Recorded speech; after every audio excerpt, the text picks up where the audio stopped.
দেবা ছবির full movie এক্সপ্লেনেশনে আপনাদের স্বাগত। ছবি শুরুতে আমরা দেব নামের একজন পুলিশ অফিসারকে দেখতে পাই যে বাইকে করে যাচ্ছে এবং ফোনে অন্য এক পুলিশ অফিসার যার নাম হচ্ছে ফারহান, সেই ফারহানকে বলছে কেস সলভড, আমি জানি খুনি কে। আর ঠিক সেই সময় দেবের অ্যাক্সিডেন্ট হয়, তার মাথায় ভীষণ আঘাত লাগে। পরের দৃশ্যে আমরা দেখতে পাই দেব হসপিটালে বেডে শুয়ে আছে এবং পাশে দাঁড়িয়ে আছে ফারহান। এই ফারহান হচ্ছে সেই যার সাথে দেব ফোনে কথা বলছিল। ফারহান দেবকে কেসের ব্যাপারে জিজ্ঞেস করে, তখন দেব বলে কি কেস আর আপনি কে? তখন ফারহান তার পরিচয় দিয়ে বলে আমি deputy commissioner of police south Mumbai. তখন দেব জিজ্ঞেস করে আমি তাহলে কে?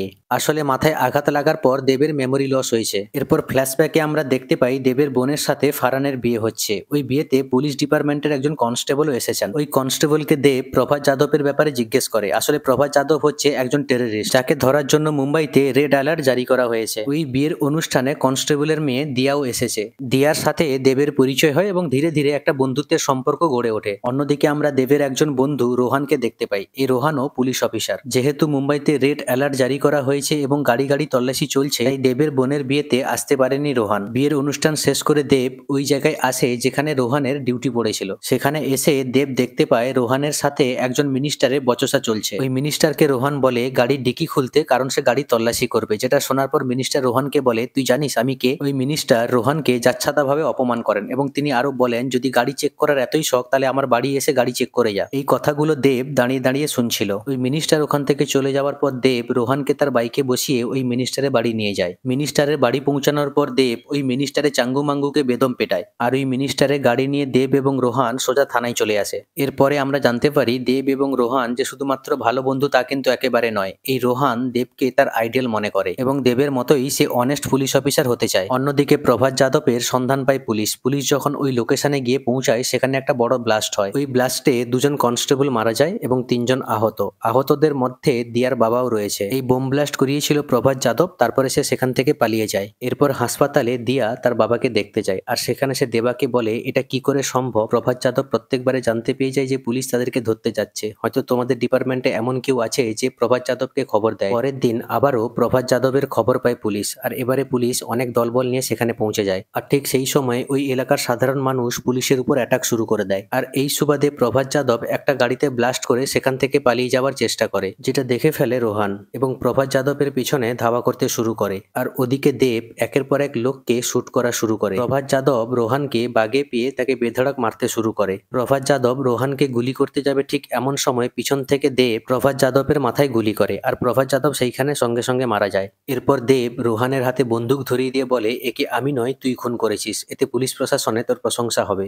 এরপর চারিদিকে খবর ছড়িয়ে পড়ে সেলফ ডিফেন্স করতে গিয়ে কুখ্যাত টেররিস্ট প্রভাত যাদবকে শুট করেছে রোহান। চারিদিকে রোহানের প্রশংসা শুরু হয় আর সেই আনন্দে রোহানের বাবা একটা পার্টির আয়োজন করেন, যে পার্টিতে রোহানের গার্লফ্রেন্ড রেবেকাও এসেছিল এবং রেবেকাকে সবার সামনে রোহান বিয়ের জন্য প্রপোজও করে। কিছুদিন পর রোহানকে তার বীরত্বের জন্য গ্যালেন্ট্রি অ্যাওয়ার্ড দেওয়া হয়। গ্যালেন্ট্রি অ্যাওয়ার্ড পাওয়ার পর রোহান কিছু কথা বলা শুরু করে আর ঠিক সেই সময় রোহানকে কেউ একজন গুলি করে। রোহান সঙ্গে সঙ্গে সেখানে পড়ে মারা যায়। কাহিনী আসে প্রেজেন্ট টাইমে। যেহেতু দেবের এখন কিছু মনে নেই, তাই হাসপাতাল থেকে গাড়ি করে বাড়িতে নিয়ে আসার সময় ফারহান দেবকে এই ঘটনাগুলোর কথা মনে করিয়ে দিচ্ছিল। দেবকে তার বাড়ির নিচে নামিয়ে দিয়ে আসার সময় ফারহান একটা পেন ড্রাইভ দেয়। এই পেন ড্রাইভে রোহানের হত্যা কেসের যাবতীয় ডিটেলস আছে, যেটা দেব নিজেই ইনভেস্টিগেট করছিল। দেব বাড়িতে ঢুকে রোহান হত্যাকে স্টাডি করা শুরু করে দেয়। কাহিনীটা আবারও ফ্ল্যাশব্যাকে ওই অ্যাওয়ার্ড সেরিমনিতে চলে আসে। রোহানকে গুলি লাগার পর দেব সেখানকার একটা ক্যামেরাম্যানের ক্যামেরা নিয়ে চারিদিকে জুম করে দেখা শুরু করে আর দেখতে পায় একটা বিল্ডিং থেকে একটা লোক স্নাইপার হাতে পালাচ্ছে। সাথে সাথে দলবল নিয়ে ওই বিল্ডিং এ যায় দেব,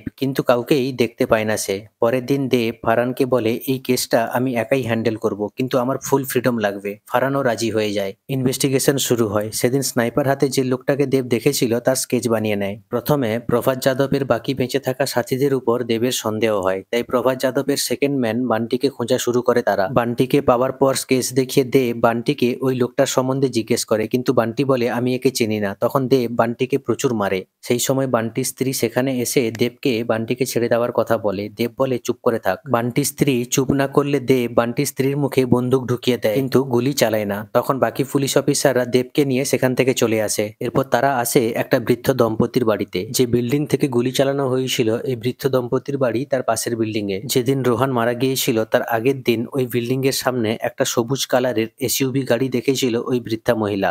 পুলিশ খবর নিয়ে জানতে পারে সবুজ কালারের এসইউভি গাড়ি কিন্তু আপটেরও আছে। এখন আপটে হলো সেই মিনিস্টার যার সাথে রোহানের বচসা হয়েছিল। আর ঠিক সেই সময় রোহানের প্রেমিকা রেবিকার কল আসে দেবের কাছে। রেবিকা দেবকে একটা হোটেল রুমে ডাকে এই বলে যে তার সাথে কিছু জরুরি কথা আছে। এদিকে একটা সভায় আপটে বক্তব্য দিচ্ছেন, সেই সময় দেব এবং তার টিম সেখানে পৌঁছে যায়। একজন কনস্টেবল আপটেকে ডাকতে গেলে আপটের কিছু লোক বাধা দেয়। তারা বলে এখন তিনি ভাষণ দিচ্ছেন, পরে এসো। এটা শুনে ভীষণ রেগে যায় দেব। ভাষণ চলাকালীন সামনে থাকা একটা গাড়ির উপর দাঁড়িয়ে দেব নানা রকম অঙ্গভঙ্গি করে হিউমিলিয়েট করা শুরু করে আপটেকে।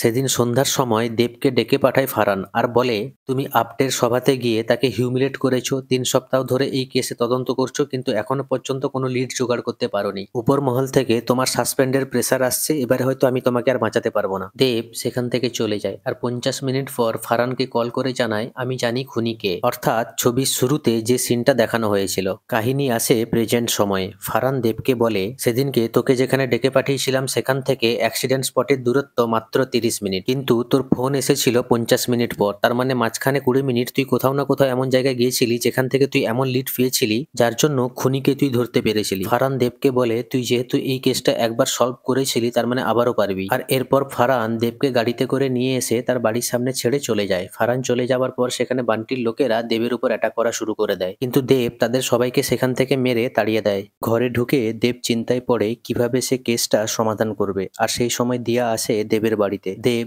দিয়াকে চিনতে পারে না, কিন্তু দিয়াকে না চেনার ভানও করে না। আর অন্যদিকে দিয়াও জানে না যে দেবের পুরনো স্মৃতি আর মনে নেই, কারণ দেবের মেমোরি লসের ব্যাপারটা দেব, ফারহান এবং ডাক্তার ছাড়া আর কেউই জানতো না। সেদিন দিয়ার সাথে কথা বলে দেব জানতে পারে অ্যাক্সিডেন্টের আগে দিয়ার সাথে তার দেখা হয়নি। তখন দেব মনে মনে ভাবতে শুরু করে 20 মিনিট সে কোথায় কাটিয়েছিল। পরের দিন দেবের অ্যাপয়েন্টমেন্ট ছিল সাইকাইট্রিস্টের সাথে। সেখানে ওই ডাক্তার দেবকে জানান কিছুদিনের মধ্যে তোমার মেমোরি ফিরে আসবে। এরপর দেব ইউনিফর্ম পরে সোজা চলে যায় পুলিশ স্টেশনে এবং পুলিশ স্টেশনের লোকেরা দেবকে দেখে চমকে যায়, কারণ দেব এর আগে কোনোদিন ইউনিফর্ম পরে পুলিশ স্টেশনে আসেনি। ওখানে কেসের ব্যাপারে আলোচনা করার সময় একজন পুলিশ অফিসার দেবকে জানায় স্যার আমরা যদি আমাদের কাস্টডিতে থাকা কোনো স্পেশাল স্নাইপার শুটারকে ডাকি তাহলে হয়তো সে আমাদের কেসে সাহায্য করতে পারে। দেব বলে ইটস এ গুড আইডিয়া, ওকে ডেকে পাঠাও। এরপরে দেবকে কোর্টে আসতে হয়, তার কারণ বান্টির স্ত্রীর মুখে বন্দুক ঢুকিয়ে দেওয়ার জন্য বান্টির স্ত্রী দেবের এগেনস্টে কোর্টে কেস করেছে। কোর্টে দেব বলে আমি এই মহিলাকে চিনি না। তখন বান্টির বউয়ের উকিল ওই ইনসিডেন্টের একটা গোপন ভিডিও কোর্টে জমা দেয়,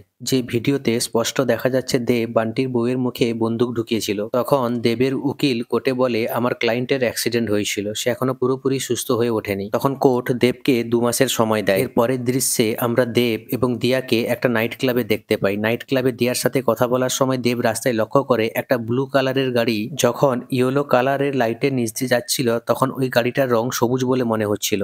তখন দেব বুঝতে পারে ওই বৃদ্ধ মহিলা যে গাড়ি দেখেছিলেন সেটার কালার আসলে নীল ছিল। অন্যদিকে পুলিশের ইনফরমার পুলিশকে মান্দারের ব্যাপারে খবর দেয়। এই মান্দার হচ্ছে প্রভাত যাদবের ডান হাত। পুলিশ ওখানে পৌঁছানোর পর মান্দার সেখান থেকে দৌড়ে পালায়। পুলিশও তার পিছনে দৌড়ানো শুরু করে। দেব মান্দারকে গুলি করার চেষ্টা করে কিন্তু গুলি করে না। অন্যদিকে লেডি পুলিশ অফিসারটা মান্দারকে গুলি করে এবং তাকে ধরে ফেলে। মান্দারকে গুলি লাগায়, সে এখন আইসিইউতে ভর্তি। তার জ্ঞান ফেরার পর প্রকৃতপক্ষে বোঝা যাবে কোন পুলিশ অফিসার আগে থেকে যাদবকে ইনফর্ম করে দিত। পরের দিন রোহানের বাড়িতে একটা শোক সভা ছিল। সেখানে দেব এবং রেবেকা দুজনেই উপস্থিত ছিল। রেবেকা দেবের কাছে গিয়ে বলে তোমার অ্যাক্সিডেন্টের আগে আমাদের মধ্যে যা হয়েছিল তুমি সেগুলো সিক্রেট রেখেছো, কাউকে জানাওনি, তার জন্য তোমাকে ধন্যবাদ। তখন দেবও জানতে পারে অ্যাক্সিডেন্টের আগের 20 মিনিট সে রেবেকার সাথে কাটিয়েছিল, কিন্তু দেব এই চিন্তায় পড়ে যায় যে সেদিন 20 মিনিট তাদের মধ্যে কি হয়েছিল। তাই সে পরের দিন রেবেকাকে আবার একটা অন্য জায়গায় ডাকে। সেদিন রাতে ঠিক কি হয়েছিল রেবেকার কাছ থেকে জানতে চায় দেব। যেহেতু দেব রেকর্ডিং করছিল তাই রেবেকা কিছুই বলতে চাইছিল না। দেব জানতে চাইছিল তার কারণ তার পুরনো স্মৃতি মনে নেই। রেবেকা কিন্তু জানতো না যে দেবের পুরনো স্মৃতি মনে নেই। রেবেকা দেবকে বলে আমি এই ভিডিওটা কোনোদিনও তোমাকে দেব না। এই বলে সে উঠে গিয়ে ভিডিও ডিলিট করতে যাবে, এমন সময় দেব রেবেকার কাছ থেকে ফোনটা নিয়ে ভিডিওটা দেখা শুরু করে দেয়। ভিডিওটা ছিল রোহান এবং রেবেকার ভিডিও কল রেকর্ডিং। ওই ভিডিও কলটা হয়েছিল রোহান মারা যাওয়ার আগের দিন রাতে। রেবেকা বলে কাল তুমি অ্যাওয়ার্ড পাবে, বক্তব্য দিবে, আর আমি সেখানে থাকতে পারবো না, তাই কাল তুমি কি বলবে আমাকে শোনাও। তখন রোহান বলতে থাকে আমি ডিউটিকে সবার উপরে রাখতাম, কিন্তু আজকে আমি ডিউটির থেকে সবার উপরে রাখবো আমার বন্ধু দেবকে। তার কারণ প্রভাত যাদবকে আমি মারিনি, মেরেছে আমার বন্ধু, আমার ভাই দেব, তাই এই অ্যাওয়ার্ড ডিজার্ভ করে দেব। রেবেকা এই ভিডিওটা দেবকে দিতে চাইছিল না, তার কারণ রেবেকা ভেবেছিল যদি কোনো কারণে এই ভিডিওটা পাবলিকের সামনে চলে আসে তাহলে মানুষজন জানতে পেরে যাবে যে রোহান যাদবকে খুন করেনি, যাদবকে মেরেছে দেব। তাহলে রোহানকে যে পুরস্কারটা দেওয়া হয়েছিল সেটা হয়তো তার কাছ থেকে নিয়ে নেওয়া হবে। পরবর্তী দৃশ্যে আমরা দেখি একজন স্নাইপার শুটারকে ডাকা হয়, তারপরে তাকে ওই বিল্ডিং এ নিয়ে গেলে সে বলে এই বিল্ডিং থেকে গুলি করা মুশকিল, এখান থেকে টার্গেটে গুলি লাগা কার্যত অসম্ভব। তারপর তাকে অন্য বিল্ডিং এ নিয়ে যাওয়া হয়, সেখানে সে বলে এখান থেকে ক্লিন শট নেওয়া সম্ভব। সেখানে সে সব রকম পর্যবেক্ষণ করে বলে কিলার এখানে রিমোট কন্ট্রোল স্নাইপারের ইউজ করেছে, সবকিছু সে মোবাইল দিয়ে কন্ট্রোল করে শুট করেছে। পরের দিন পুলিশ কমিশনার দেবকে বকাবকি শুরু করে, কারণ এতদিন হয়ে গেল সে এই কেসের কোনো সমাধানই করতে পারেনি। তখন কমিশনার দেবের কাছ থেকে কেসের দায়িত্বভার সরিয়ে অন্য একজন অফিসারকে দিয়ে দেয় এবং তিনি দেবকে বলেন আগামী 48 ঘন্টার মধ্যে কেসের সমস্ত ডকুমেন্টস ওই অফিসারকে দিয়ে দিতে। পর দেব সেখান থেকে উঠে চলে যায়। তক্ষুনি ফারহান জিজ্ঞেস করে দেবকে কোথায় যাচ্ছিস, আর দেব বলে এখনো 48 ঘন্টা সময় আছে। পরের দৃশ্যে আমরা দেখি দেব মান্দারের কাছে হসপিটালে দেখা করতে এসছে, কারণ মান্দারের জ্ঞান ফিরেছে এবং মান্দারের সাথে কথা বলে দেব জানতে পারে প্রভাত যাদবের সাথে যে পুলিশ অফিসারের কন্ট্যাক্ট ছিল তাকে প্রভাত যাদব বুল বলে ডাকতো। এরপর দেব প্রভাত যাদবের ফোনের কল লিস্ট বের করে এবং জানতে পারে শেষ অপারেশন ছাড়া বাকি সমস্ত অপারেশনের আগে একটা পার্টিকুলার নাম্বার থেকে যাদবের নাম্বারে কল যেত। দেব তার বাড়িতে কেস ডকুমেন্টগুলো বারংবার নাড়াচাড়া করে, আর পরের দিন পুলিশ স্টেশনে ফারহানের কাছে এসে বলে কেস সলভ হয়ে গিয়েছে, কেন কিভাবে খুন করেছে সব লেখা আছে, শুধুমাত্র শেষ পাতা ছাড়া, কারণ শেষ পাতাটা তুমি ভর্তি করবে। এই বুল আর কেউ না, দেব স্বয়ং নিজেই, যেটা জানতে পেরে গিয়েছিল রোহান। এরপর কাহিনী যায় ফ্ল্যাশব্যাকে। রোহান দেবকে বলে যে নাম্বার থেকে প্রভাত যাদবকে কল করে তাকে সতর্ক করে দেওয়া হতো সেই নাম্বারটা একজন অপরাধী, সেই অপরাধী 1 বছর আগেই মারা গিয়েছে, কিন্তু তার সিমটা এখনো কেউ ব্যবহার করছে, আর সেটা হলো তুই।